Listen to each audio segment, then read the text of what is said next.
Hola, welcome to CiNEOLA's blog of shorts, Recordar, Q&A with filmmakers. My name is Isabel Fondevila. I'm the director of programming at the Roxie Theater.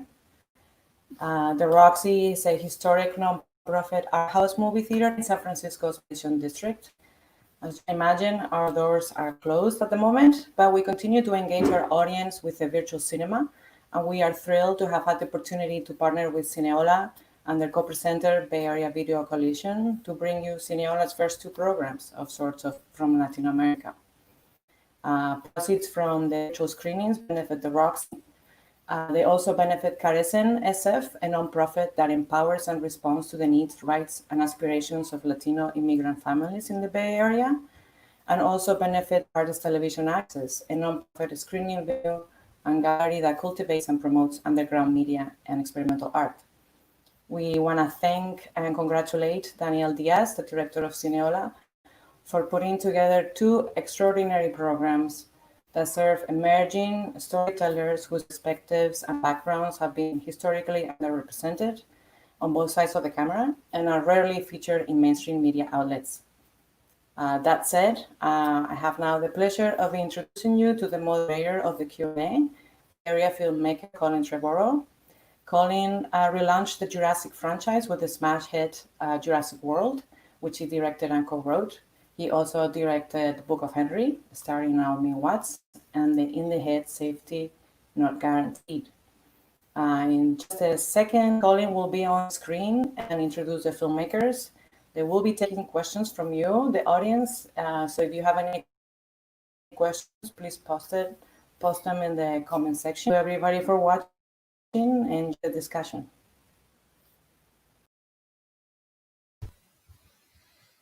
Hello. Thank you so much for joining us tonight. I'm here in England. I wish I was in San Francisco. I wish I was at the Roxie Theater. I grew up going to the Roxie Theater, especially when I was a teenager. I miss it all very much. It's going to slowly get dark as we talk, as it falls into night over here. But I'm very excited to speak with all of these filmmakers. I'm going to ask each of them to come on digitally, and they're going to appear in little boxes here. So let's start with William Reyes, who's the director of Victoria. Let's see how this works. Look at that. Hi, thank you for having us. I am William Reyes, and he's Lisandro.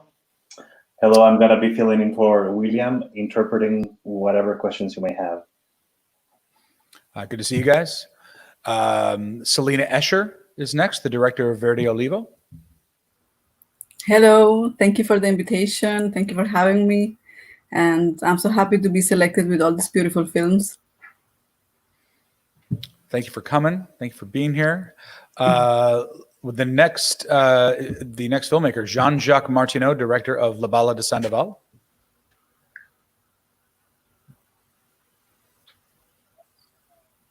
There he is. Welcome.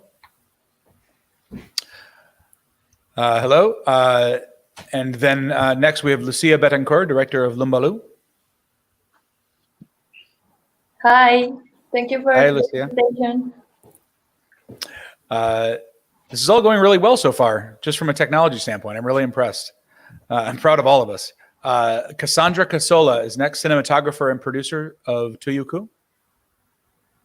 Hola, buenos días a todos. And we have Lisandro. So I don't give a lot of interviews, so this is a first for me. But I'm very excited to talk to you guys, both specifically just as filmmaker to filmmaker. So I think what I just want to start out is before we even get into your specific films is just what made you decide to become an artist in the first place, to become a filmmaker. There's so many things that you can do in life, and yet you chose art. So why? I'll ask you first. Yeah, I'll ask you first, William. I'll try to coordinate this. William, why did you choose art? Él quiere saber por qué decidiste emprender en el arte de hacer cine. Ok, vengo de una comunidad en el occidente de Honduras que... William comes from a small community from Eastern Honduras. Y aunque la gente a veces no lo cree, yo vi la televisión, nuestra televisión era de blanco y negro y a batería de carro porque no había energía eléctrica, y desde ahí yo me enamoré Y yo siempre dije que iba a hacer películas. And even though people may not believe it, he grew up watching black and white television that was powered by a battery of a car on his small community. That's why he's began the dream of making it real. Great. And Cassandra, how about you? Yo soy de la comunidad de San Pablo Etla, en el estado de Oaxaca, en México. Y pues me inicié cuando en un cineclub que se llama Pochote, del maestro Francisco Toledo. Y ahí vi una película de Jodorowsky, muy raro, pero lo vi y ahí fue donde decidí que quería hacer y dedicarme a hacer cine. Después ya entré a un campamento de cine que hacen en la sierra de Oaxaca, donde enseñan a hacer cine y vienen maestros nacionales e internacionales a darnos clases. Y ahí empecé también mi formación.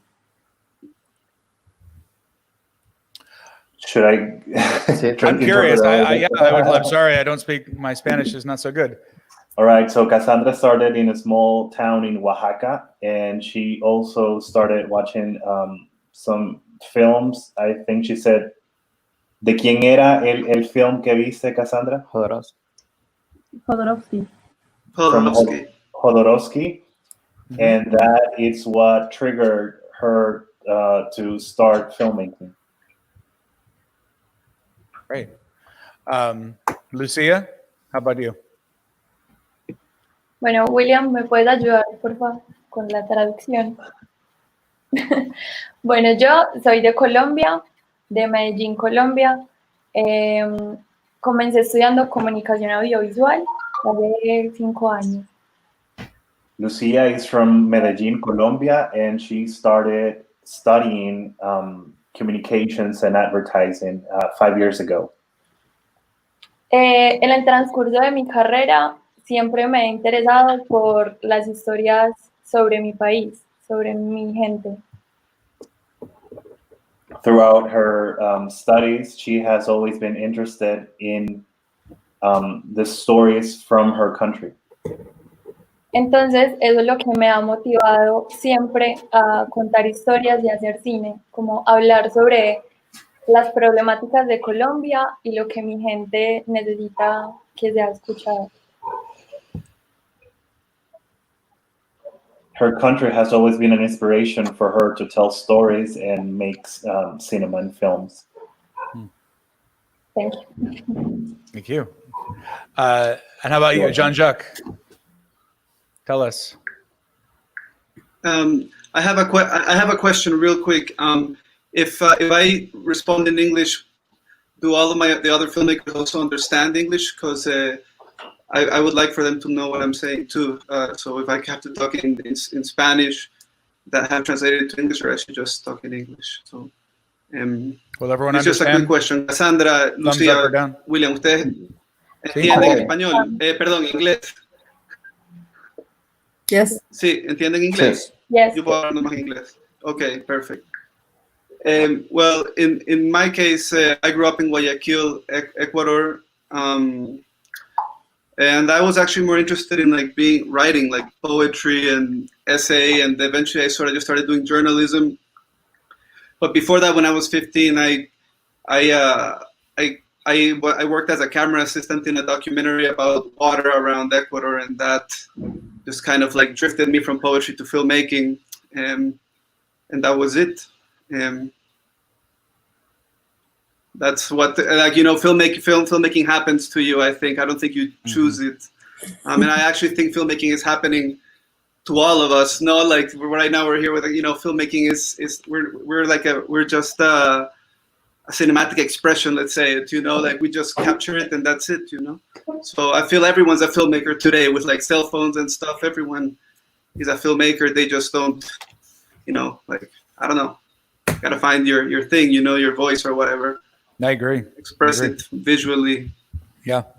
Your piece, I understand why you were a poet before you became a filmmaker. It's very poetic filmmaking. It makes sense. Well, I was a really bad poet.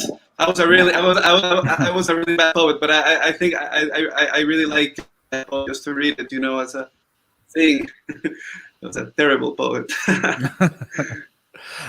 Selena, how about you? What made you start all of this? Well, I am from El Salvador and from Switzerland, so like Swiss Salvadorian.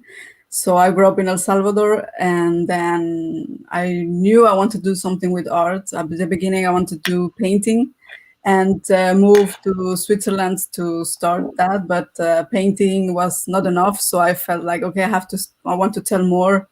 And also I got involved in different movements. So I was always, the political context is really important for me.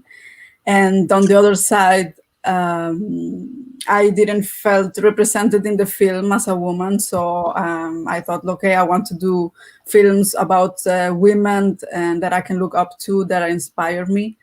And yes, this is like my main interest, and also to portray the process of empowerment. I think that's really inspirational. So that was the beginning, and then I went to Mexico City to study, and then at the end I finished my film school in the YSTV in Cuba. This is the International Film School in San Antonio Los Baños. So this is where it all started. Was there a film, a specific film directed by a woman that you saw, and immediately lit that fire in you, made you feel like you're going to go do this?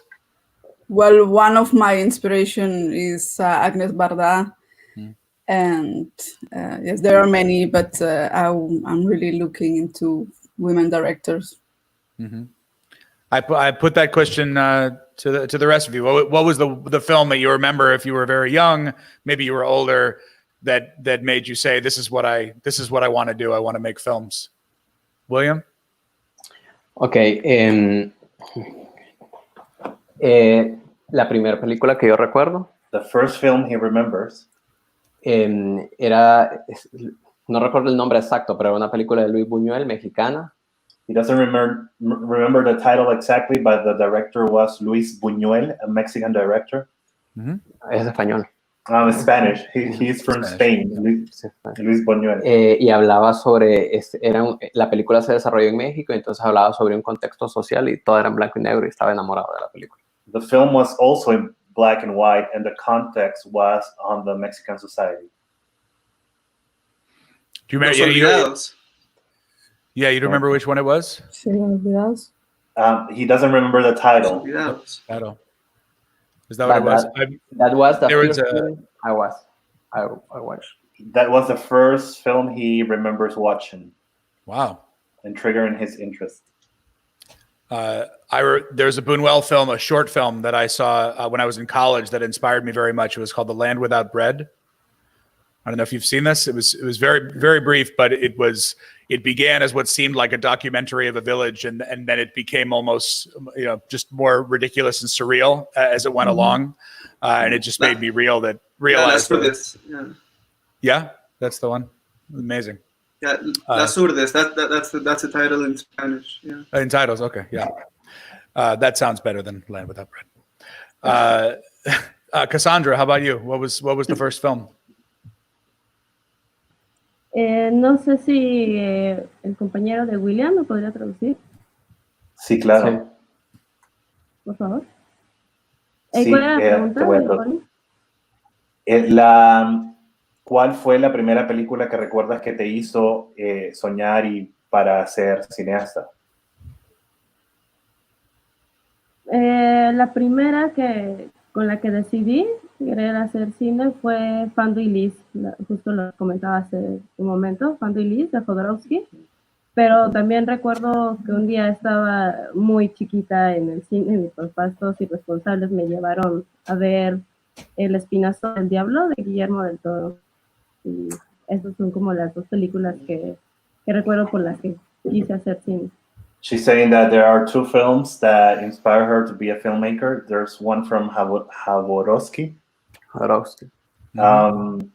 And then another one called El Espinazo that her parents took her to see at the cinema. That wasn't for kids, but that inspired her. Lucia?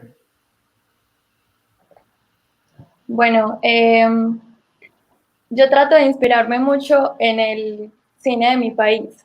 Entonces, si quieres, puedes ir traduciendo. Lucia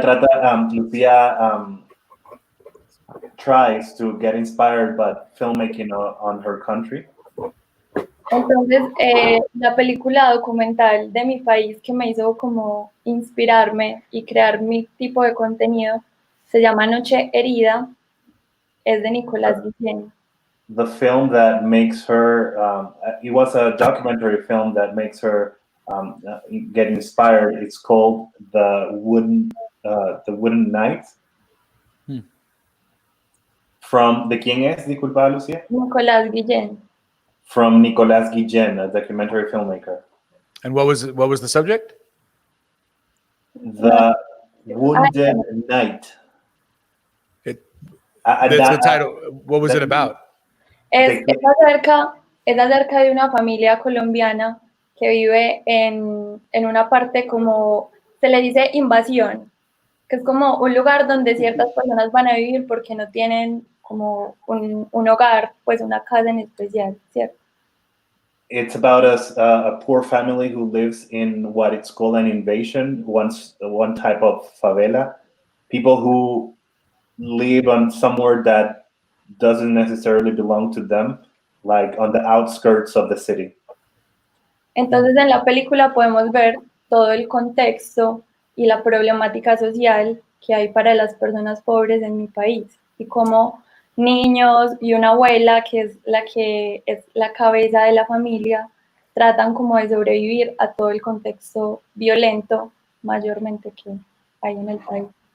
On this documentary film, one can see the whole social context of this family and their surroundings and how a kid and his family are growing up and dealing with this environment.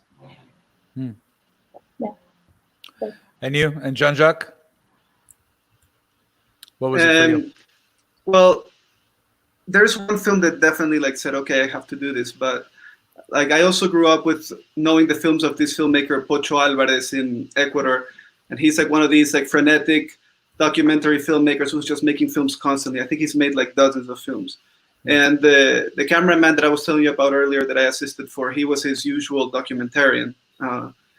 So the relationship with seeing Pocho Alvarez's work, that would go from stuff from activism in the Amazon, but also just family stories in rural Ecuador, but also city stories. And I mean, it's everything.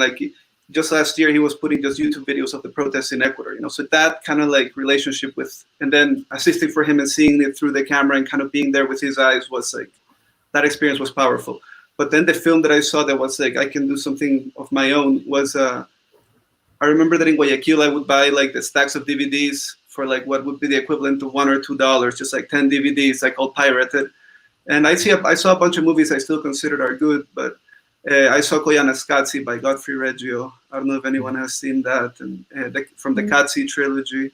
And it's just this epic portrait of the earth, from this very mechanical eye, but also with the Hopi tradition and all this, the Hopi prophecies and that scale of a film done at such he had a big budget, but but it's a very personal vision. That's why he's only done 3 films. But that kind of sent me into I don't know, an experimentation phase in watching films, and I became voracious watching just short films, experimental work, but that was the opening, I'd say. Well, I guess that makes for a question in itself. You say that filmmaking is it's such the sharing of a personal experience, and it allows the rest of the world to see our shared world through your eyes. So what was the most personal thing about your film? What was the thing that was specifically from within you that we're seeing in your movie? Well, I'd say there's 2 things. One, I think that any experience, if felt and captured, is a real experience. In that sense, I don't necessarily think it has to be fiction or non-fiction. So in that say, any lived experience that you manage to conjure or experience in this world, you can that's already like something that's valuable, and it can be personal. Any such experience you have watching a sunset, but done, whatever way you want. But then the Isidro, the main character in the film, I had known him for, I was 8 years old. So he's a personal, it's a personal connection. Mm-hmm. And yeah, I don't know, like that land too, that, because I grew up just outside of Guayaquil at a time when it hadn't grown so big. So there was still a lot of like swamp and marshes, and that at first I started actually wanting to make a film about the marshes, and he was just around, and I started filming, and it just, and then obviously I had always known that he had actually not had only 2 close experiences with death, but actually it's more like 7. He's been hit by a car twice, like he's been shot at, like it's a bunch. But we always kind of talk about it, and it was like, oh, the film has been here since I was 8 years old. It just had to, brew in that way. And then it was just about talking to him and shooting the shit with him and his brother and having beers and drinking rum and all, but also being in nature and, that stuff. But, death is always there. That's why the film ends up being more about death, though, because I don't know, but the liminality between lived experience and the sublime or something like that, because that's how he feels he lives it, so anyway. I saw there was that was a personal thing. It was Yeah, I found that the theme of death was in a lot of these films. I wanted to ask about that later, but on the same subject, Selena, for your film, for Verde Olivo, this couple in Cuba, the choice to follow them, that seemed, there must have been a personal connection there for you to find them. Tell me about it.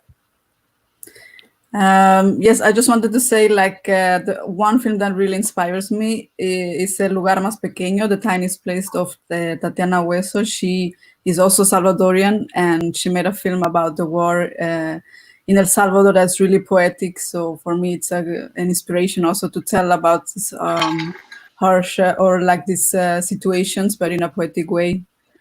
And now with Teresa of my film Verde Olivo, well, first, I have to explain that we went, 6 documentary directors went to the Sierra Maestra during our studies in the ISTV. So we had to find a character in 1 month in the Sierra Maestra, and, traveling, walking, crossing rivers, going up the hill and find somebody. So at the beginning, well, my idea was to find, to search a woman, a revolutionary woman, who fought during the Cuban Revolution, and I wanted to know her process.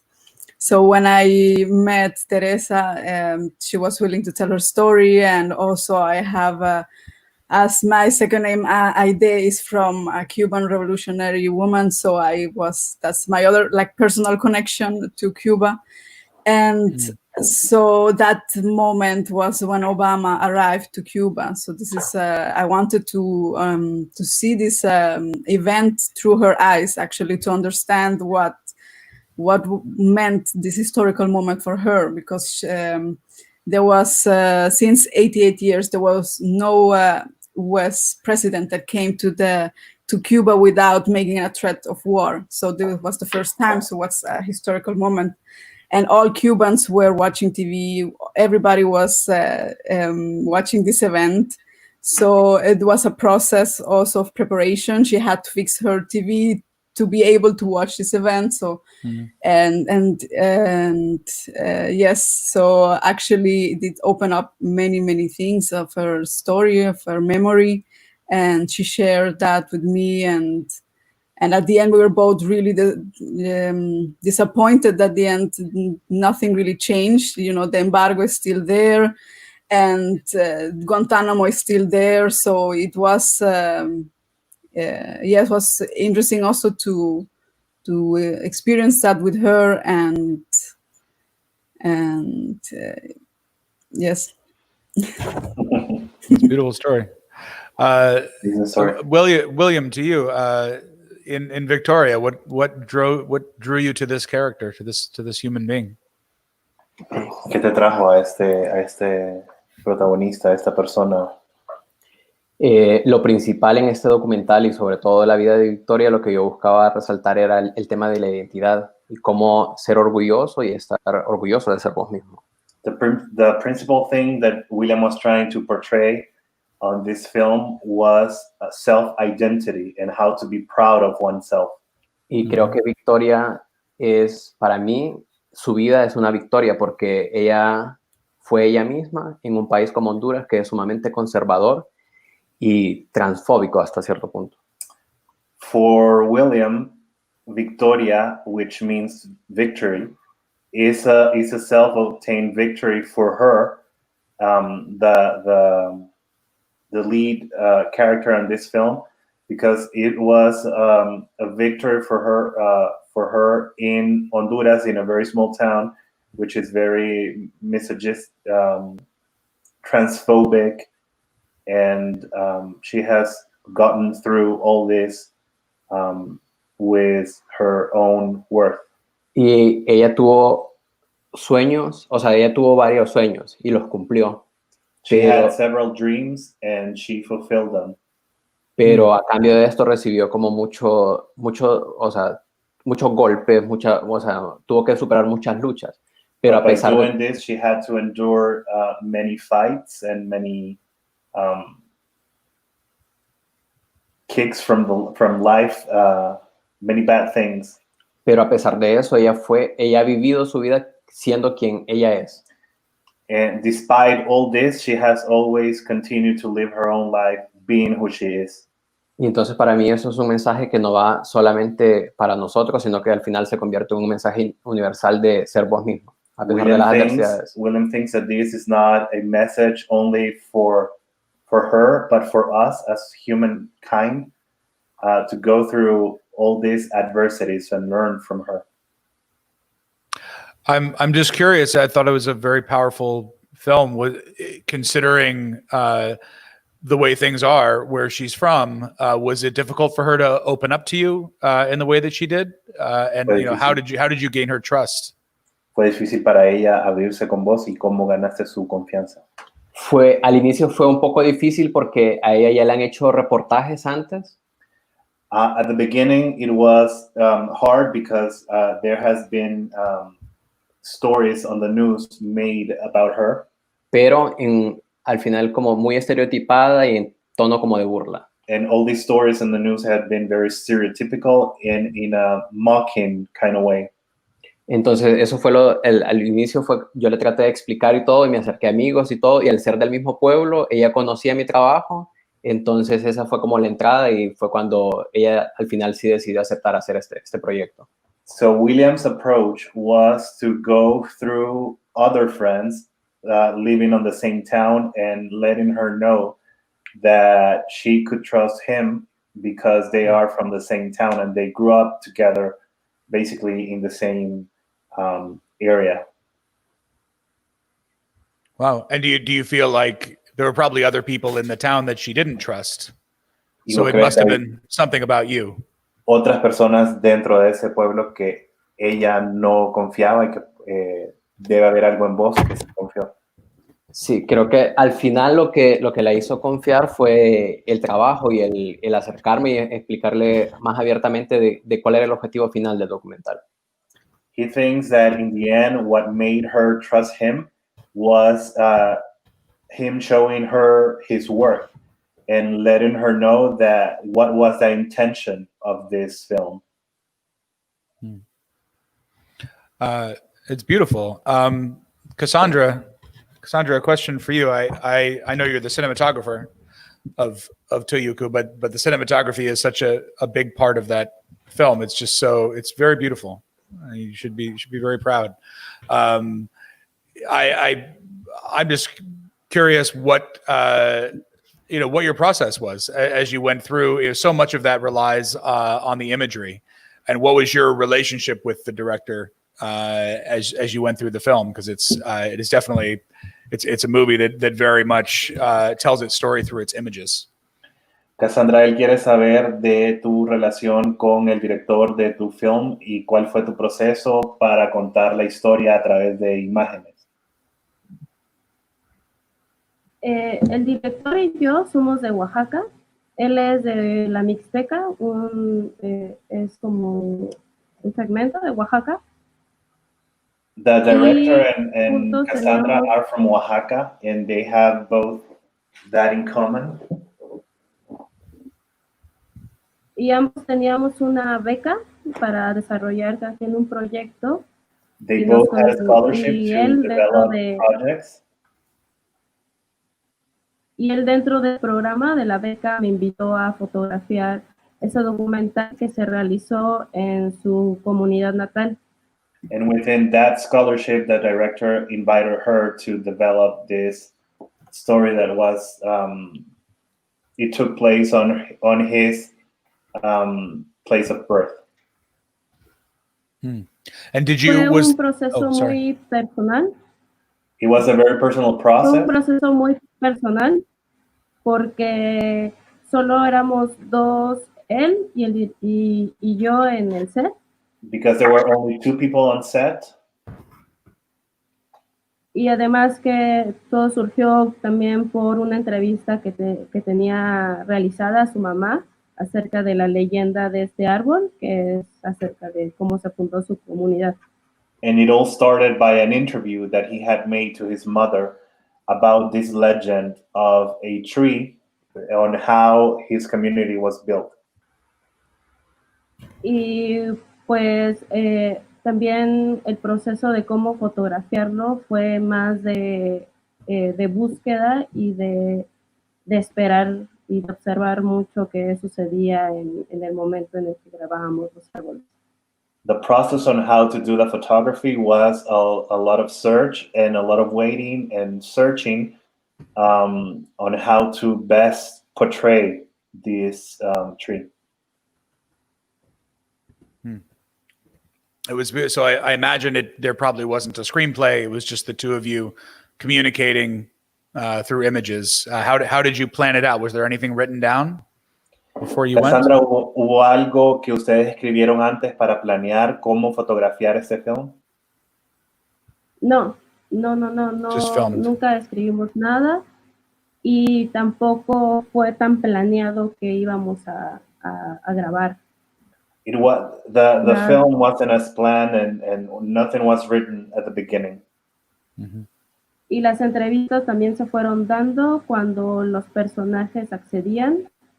All o the cuando- interviews que tam- were coming about as people were accepting to be interviewed. Además que la mayoría de los personajes son familiares. And most of the people on the film were family members of the director. Lucia, a question. First of all, I thought your film was beautiful, and I know kind of the same question to you, but this process of this funeral, this must be something that you experienced yourself many times, possibly. Is this? Was there a specific someone in your life that was related to that made you want to show us, this process, or tell me the story? Bueno, el proceso con Lumbalú comenzó cuando yo estaba cursando la materia de documental en mi universidad. The story of Lumbalú started when she was on her class of documentary filmmaking at university.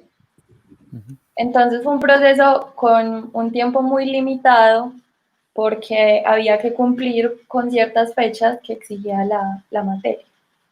So she had very limited time because she had to be set by certain dates of her course.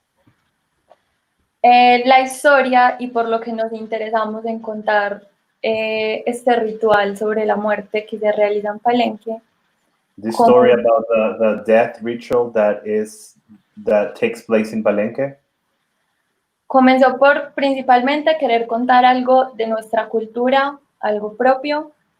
It started by their wish of telling something of their own, of their culture. Y también porque Palenque, San Basilio de Palenque, fue el primer pueblo libre de América. And also because Palenque, San Basilio of Palenque, was the first free town of Latin America. Entonces nos parecía muy valioso llegar a esta comunidad a explorar y a buscar de nuestro patrimonio cultural colombiano que teníamos por contar al resto. So they thought it was very valuable for them to tell this cultural treasure that they had in Colombia. Es muy curioso porque Lumbalú se ha visto en muchas partes del mundo. She thinks it's very curious that Lumbalú has been seen in many parts of the world. Pero donde más me genera satisfacción y alegría saber que la gente lo ve y conoce el ritual es en Colombia mismo. But she's very satisfied. When she gets more satisfaction is that her film is being also watched in Colombia, within Colombia. Porque muchos colombianos no conocen la historia, todo lo que hay detrás de este pueblo, que aparte tiene mucho que ver con lo que está pasando ahora con los negros, con la raza de ellos. Because many people in Colombia don't know about the history of Lumbalú and of the people of Lumbalú, and they are just learning about it. And she thinks it's very up to the times about what's happening in the United States with the Black Lives Matter movement. Entonces siempre mi satisfacción más grande es saber que mi gente está siendo vista en muchas partes del mundo y que también en Colombia se está reconociendo toda la cultura que tenemos. So her biggest satisfaction is that her people is being watched all over the world and Colombia is being represented. That's wonderful. I have a question a little bit more just as a filmmaker, because filmmaking is full of challenges, as I'm sure you all experienced. What was, just tell me a story. What was something that happened on your film that didn't go the way that you expected it to go? Something that went wrong, and what did you have to change? How did you fix it? How did you find a way to realize your vision in spite of something going terribly wrong? That's for you, Lucia. Yes, I'll keep going around.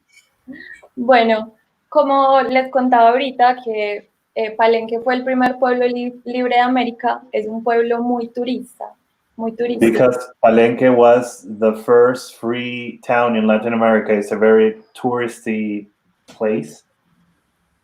Entonces, es muy difícil entrar a la comunidad y hacer que las personas confíen en uno, en que va a contar la historia, esta vez de una manera diferente, porque igual muchas personas han ido a grabar allá. So it's very difficult for someone to get into this town and gain trust of the people, because many others have tried to tell those stories, but in another way.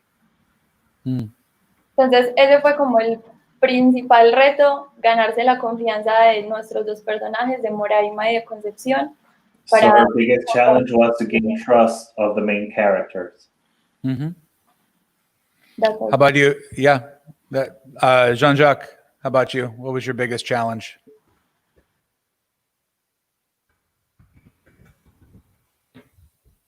We can't hear you, Jean-Jacques. Can't hear you. I guess it was to shoot on 16mm film, but that was something I chose because I had a camera available, like a Bolex that was all beat up, but it had been adapted for Super 16, which was cool. But the film was basically garbage film. I didn't know if it was going to even receive an exposure. You know, it was like how do you say caducado? Expired. Anyway, expired film. So I didn't even know if it was going to come back after I filmed it, and I only filmed 4 rolls of film, which is about 12 minutes, and the film is, 17 minutes. You have a lot of black. Wow.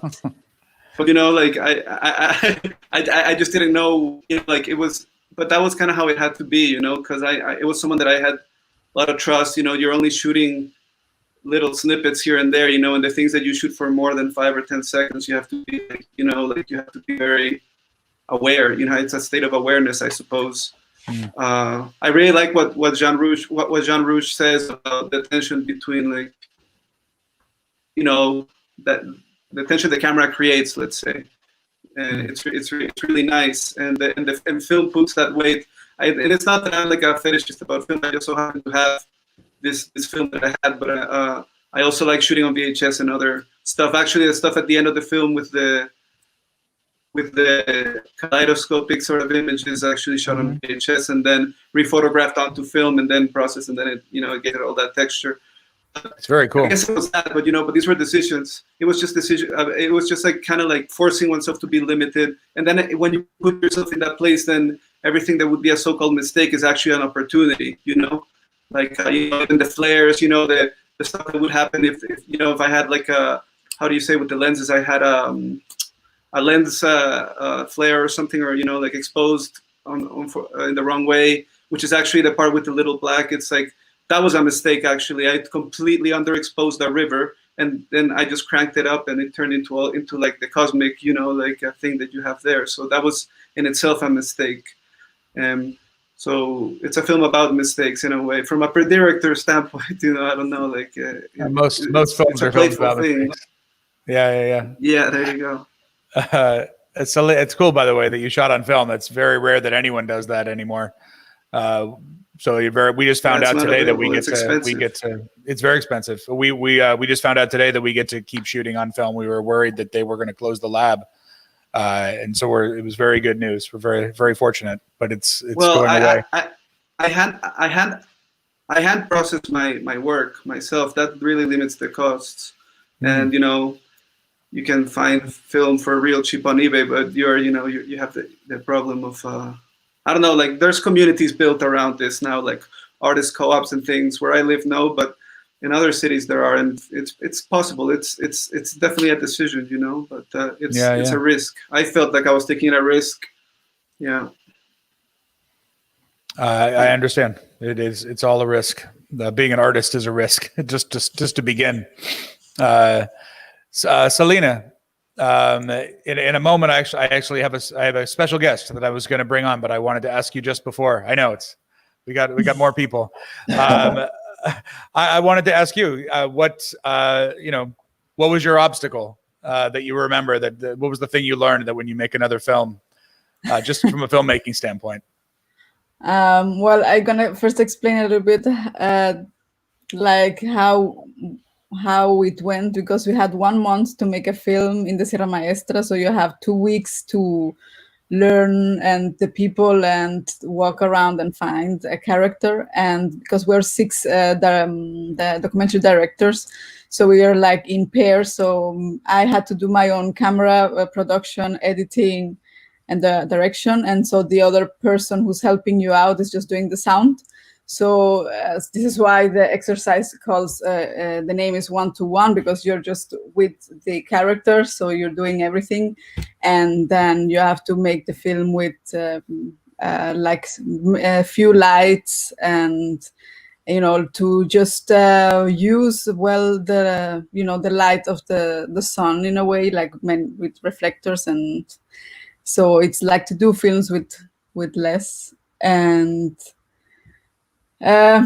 well, there happened many things, but I think it went at the end well. But what will I do for the next one? I think to make a script before is something that I learned with my other films too, like to have more a guideline, but also I go just with my idea and go film. But sometimes it really helps when you're editing at the end of the process.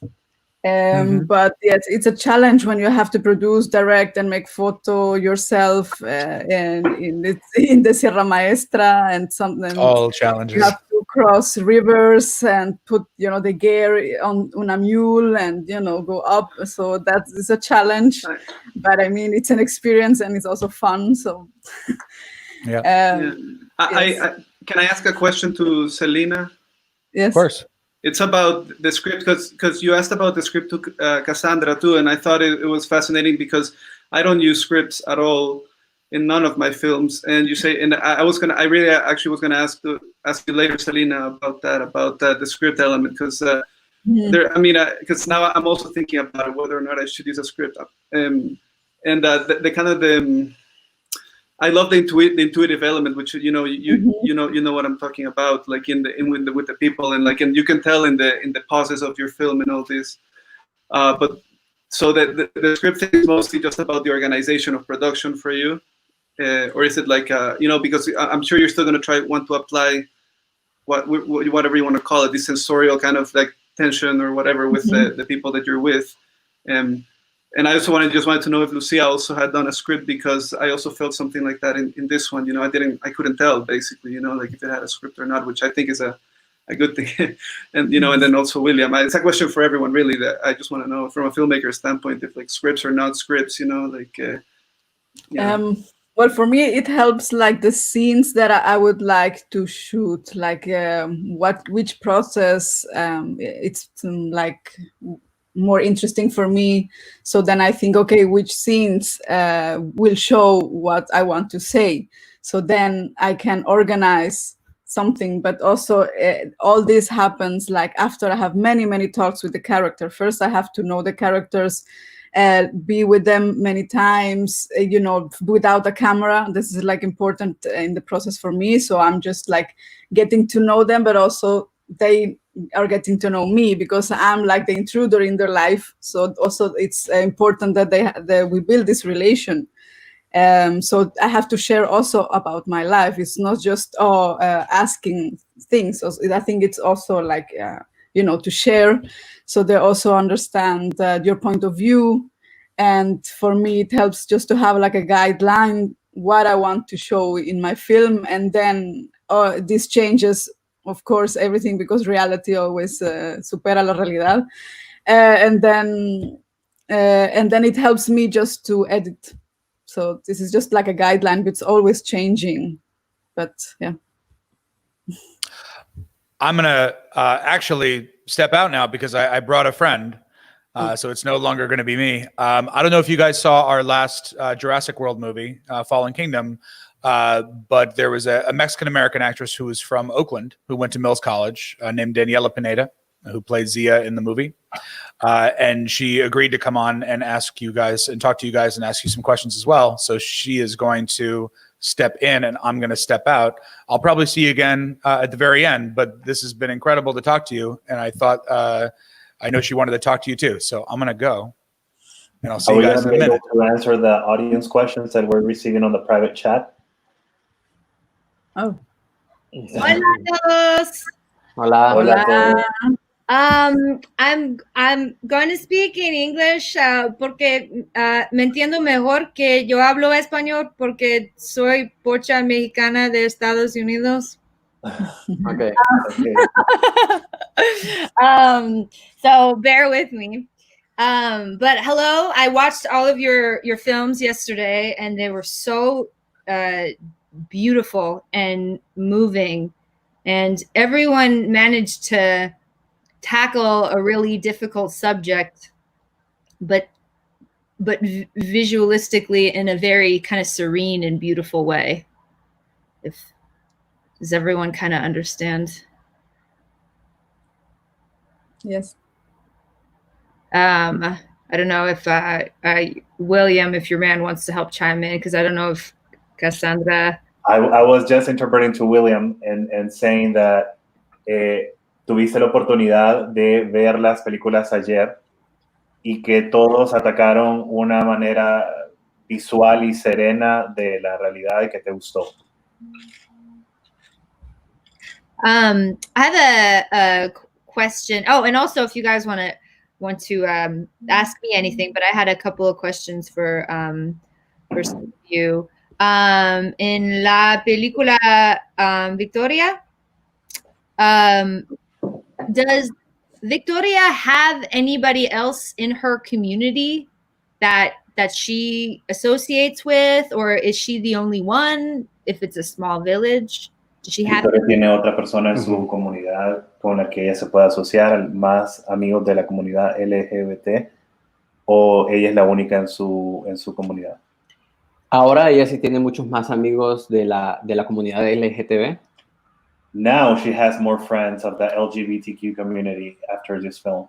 Pero en su inicio, ella, por ejemplo, ella como no tenía amigos, ella era de las pocas personas en el pueblo. Ella buscó emigrar, por ejemplo, a los Estados Unidos y vivió tiempo en México y en Nicaragua. But at the beginning, very early on, when she was a young person, she tried to emigrate, and she lived for a while in the United States and also in Mexico and sometime in Nicaragua. Entonces, esto fue como en esa búsqueda de ser ella misma y sentirse satisfecha y no ser tan denigrada. This was her own search of feeling and finding herself and not feeling outcast. It's still in Mexico muy peligroso to be trans. I mean, it's a big country, obviously. Mm-hmm. In the U.S., there are some places where it's easier and some places where it's harder. I would imagine it's the same in Mexico. Was more about finding her own tribe. Yeah. Another question I had in Verde Olivo, Teresa mentions that she was the only woman in her group.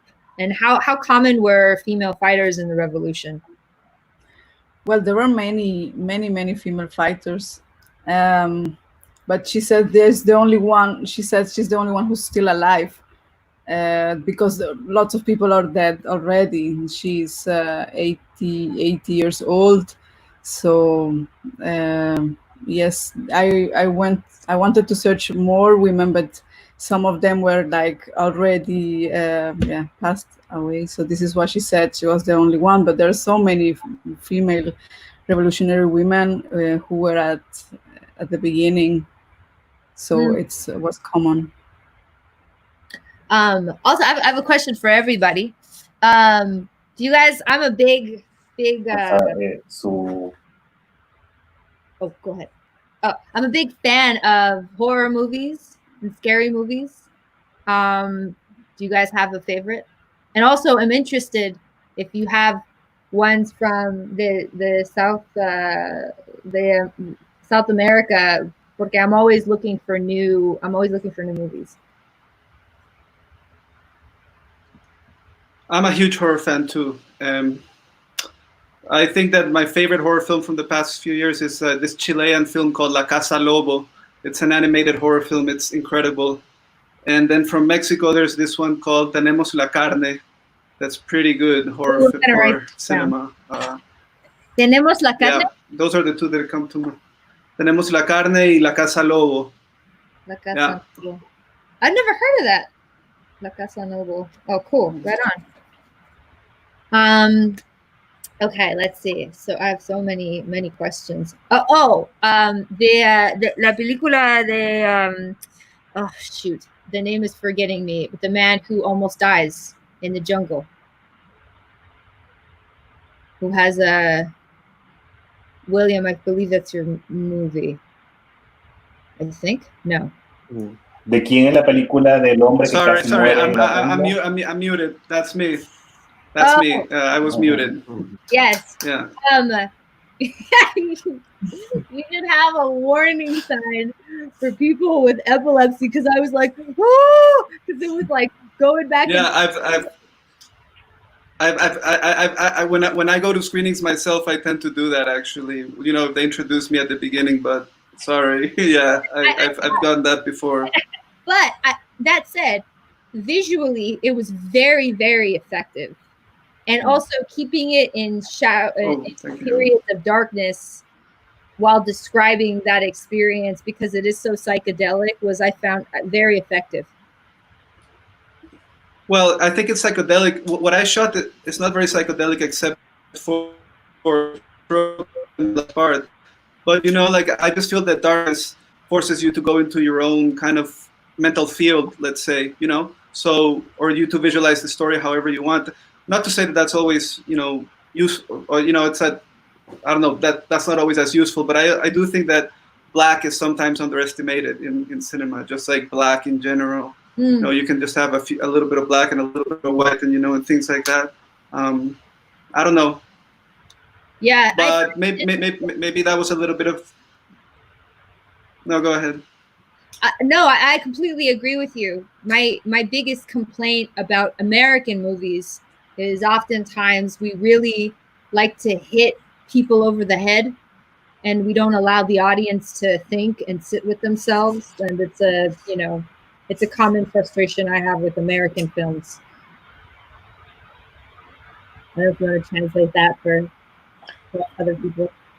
Lo que está diciendo Daniela es que las películas en Estados Unidos como que son muy fáciles, no les está dejando pensar a la audiencia. Y las que están presentando ustedes sí les da oportunidad a la audiencia de crecer y cuestionarse. I have a question for Lucia. How difficult was it to build up a relationship with the family and show these really intimate moments and ideas? Bueno, lo más difícil fue que uno de nuestros personajes, Concepción, es bastante popular en el pueblo.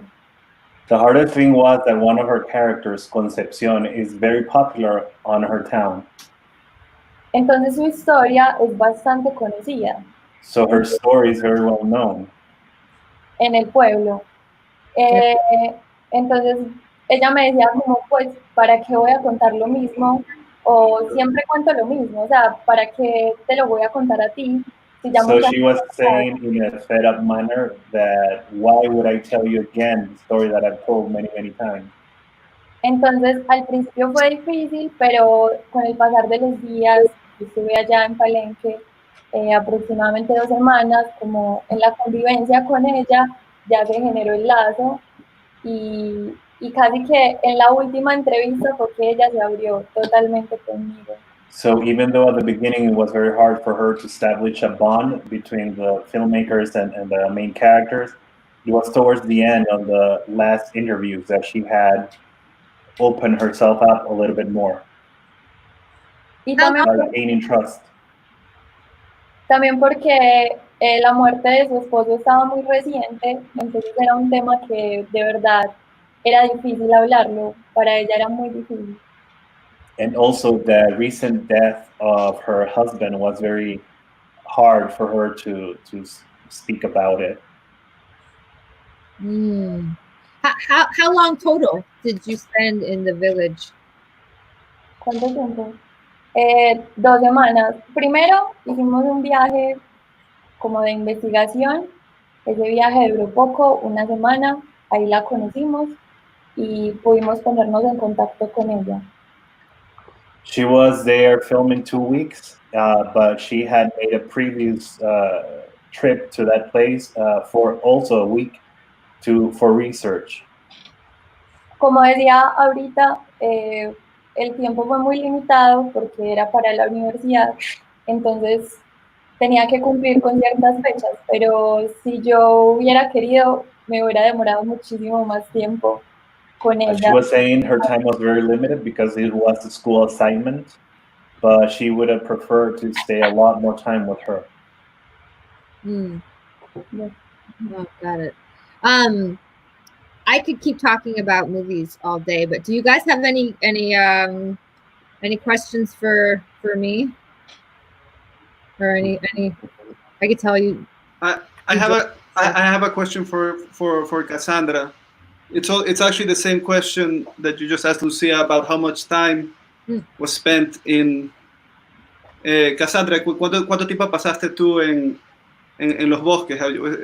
O sea, porque para encontrar esa cinematografía, no, o sea, no sé, esa era la pregunta. Estuvimos durante 1 año yendo y viniendo a la comunidad. No es que nos estableciéramos un tiempo como seguido. Y también fue como en el proceso, un proceso difícil porque falleció la mamá del director en el transcurso que filmábamos el documental.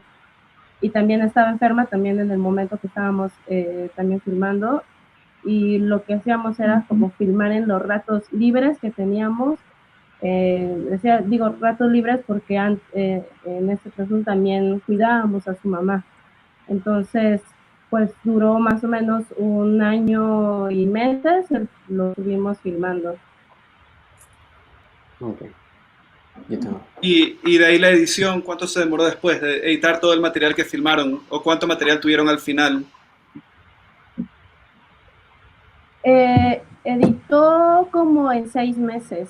Editó 6 meses. De ahí se dejó descansar el documental como otros 4 o 5 meses hasta que tuvimos un productor que entró ya en la postproducción, que es Eric Baeza.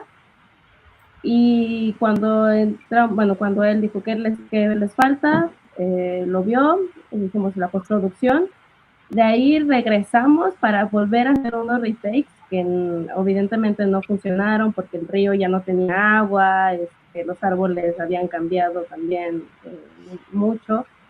Y fue que decimos que solamente el final, el fragmento final donde habla la abuelita hasta el final, eso fue lo único que se quedó de esos retakes. De ahí pero fueron más o menos como 6, 8 meses de edición. Wow. So the short answer, it was shot in 1 year and 9 months and edited in 6. Oh, that's crazy. Wow. Long time. I have a question, and then I'm going to bring Colin back. What are your next films? What's your next project? What's your next baby? ¿Dónde está? En mi caso, yo estoy trabajando en un corto documental sobre chavos que hacen stunt, pero en motocicleta. William is working on a documentary film, a feature film, a longer version of people or of kids who are doing stunts in bicycles. Entonces, al final el tema principal es la adrenalina y cómo te vuelves adicto a eso. His main theme would be the adrenaline rush that one gets by doing these stunts and how one can get addicted to it. Y el otro proyecto que estoy trabajando de la par es mi primer proyecto de ficción y es sobre una mujer transgénero y su proceso de ser madre en un país como Honduras. And his next project is also a feature film, but this will be a fiction of a transgender woman and her process of becoming a mother in Honduras, which is a very transphobic country. Yes. Sounds scary with the kids. Hope they're okay. Anybody else? What are some of your next movies? Or that you're thinking of? Yo estoy trabajando en un documental experimental que va de la relación que tiene mi familia con la problemática del sistema penitenciario que hay en Colombia. Lucia's next project will be an experimental film. She's going to be portraying the relationship that her family has with the penitentiary system in Colombia. Oh, sobre tu familia. Yes. Sobre mi primo, un primo que específicamente él ha sufrido todas las grietas que tiene el sistema penitenciario en Colombia. Her cousin has suffered through all the cracks that the penitentiary system in Colombia has. Mm. Yes. I'm sorry. We also have a shit system in our country too. Do you want me to translate that? No, you don't. Okay, well, I'm going to go ahead and bring Colin back here. I'm just going to hope he appears. I've been told I need to bring him back, but I don't know what I'm supposed to do, so maybe he just pops up. But if not, do any of you have... I can say a project. Yeah, I could continue the question. I have two. One of them is kind of on standby because I don't have the funds to scan the last of the film, just like 2 last rolls of film. So it's been on standby. And then I have another one about this Venezuelan filmmaker living in New Orleans. This is I think it might be a feature, but I don't know. It's about this Venezuelan filmmaker in New Orleans who found this archive of lost films, and he decides to trace down the filmmakers of these lost films in the deserts of New Mexico and Mexico, the border. So it's kind of like a detective story about a filmmaker filming a filmmaker trying to find a film in the deserts of New Mexico. So that's one. And then the other is about my neighbor, who's a leader. Well, she's not the leader. She's part of an esoteric witch coven, and and it's just a portrait film again. So that one. Really? Oh, far out. Are you friends with her, or are you just like sort of peripherally know about her? No, we're super close. Like we work on our garden together. It's a very intimate, loving relationship. Oh, that's so awesome. No, right on. Yeah, I mean she's now past her 80s, but she's like, I mean, she has the energy of I don't know, like of a very young person. Yeah. Oh wow. Right on. Okay, guys. Well, I'm gonna pop off, but thank you for speaking with me.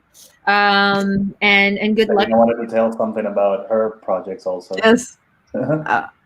I'm making my first long documentary project since 3 years.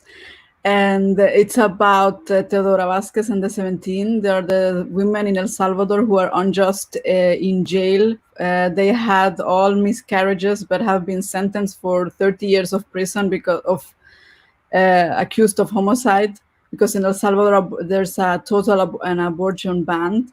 So this is about the criminalization of women. So this is a film that I'm doing right now, and we're editing. And I have been going to the different women jail in El Salvador and meeting the women and hearing their stories and what happened to them. And also, it's a portrait of Teodora Vázquez, who's the spokeswoman of them, and this about also about the right to choose. So in El Salvador, there's a total abortion ban. So you cannot have an abortion even if your life is in danger, or if in cases of rape, or if the fetus will not survive. There's no possibility. You cannot make an abortion. So this is a film that we're doing, and yes, I hope it's coming out soon. Has that been a scary process? Yes. Well, it was the first time I went into the jail and interviewed them and got to know more about this system, that it's misógino, un sistema misógino that criminalize women just for having a stillbirth or a miscarriage. So in El Salvador, in the media, they are being shown as assassins. And it's really horrible what the evangelical and the Catholic Church are saying. Even the right wing wants to increase the penalty to 50 years for having an abortion. So this is like a big conversation. Gosh, I would love to know the connection to the United States and the funding that's probably coming from the U.S. Yeah. Oh, I bet there is. Mm-hmm. Well, good luck with that. How much have you shot? So you're in the process of editing, but you're still shooting. No, we finished the shoot. You're done? Oh, good. Yes. Now it's impossible to go into the jails of El Salvador because of the new president. He's really becoming a dictator, and all the people who are in prison, they had lost their rights, and it's impossible to access to them and even go shoot. So now it's really a difficult moment for them. And now with the pandemic stuff that's happening, also they have in the women's jail where I shot, also they found positive cases, and but it's clear that the guards brought the virus. So it's really difficult. Mismo en mi país también. It's really bad. Mm-hmm. Well, thank you guys. Y yo yo estoy en la postproducción de mi primer largometraje documental como directora. Es un documental en primera persona acerca de la desaparición forzada de mi padre, pero contado a través de mi abuela paterna, Tola, con la que no tenía una relación cercana antes de la desaparición. Y con el director de Tuyucu, acabamos de también filmar un documental, cortometraje, que se llama Río Revuelto y es acerca de la migración y el orgullo de ser El público. mixteco en su comunidad. So 2 movies? Yes. I got Ambos I got La Migra y la película de tu familia, sobre tu familia, ¿sí? Exacto. You will, can you help me out? Because I understood chunks of it. Well, Cassandra was telling that her next project is a feature film about her, like a long documentary about the forced abduction of her father, but told through the eyes of her grandmother. That's a family part that she was telling about. Okay. Wow, that's intense. Yeah. Gosh, I really want a chance to talk to you guys more because everything is so interesting. Also, I'm so sorry for. I'm sure that story is it's incredibly hard to, I would imagine, to do any type of story where it's your personal family. That's a lot. Cassandra, Daniela está diciendo de que ella entiende lo difícil que puede ser contar una historia tan personal de tu familia. Yeah, it's very brave. Yeah. Okay, guys. Sí, es muy difícil. Yeah, I bet. Okay, guys, they're telling me they're going to pop me off, but muchas gracias. Thank you so much. And hopefully the universe will bring us at an intersection at some point. Hopefully. Okay, guys. I was here the whole time. I was hiding in the corner. It was great to see everybody be able to share this amazing work you did. It was really, I felt very fortunate to be able to see all of your films. I watched all of them today before we got a chance to talk, and it was really beautiful work. And I think at this moment when we all feel so much further away than we normally do, to be able to reach out and connect with each other like this, it meant a lot to me, and I really appreciate it. So thank you to all of you for taking this time to speak with me. And I wish you all the best. All the best. Thank you. Okay. Thank you. Thank you. Thank you, guys. I wanted to note for anyone that's watching, the CiNEOLA Festival is running until Friday, and there's a link to watch. I'm going to point like they do on YouTube. There's a link to watch all the films down below if you want to check it out, and please do watch all of them. They're really beautiful. All right, guys. Thank you. Thank you. Adios. Bye bye. Thank you. Bye. Bye. Bye.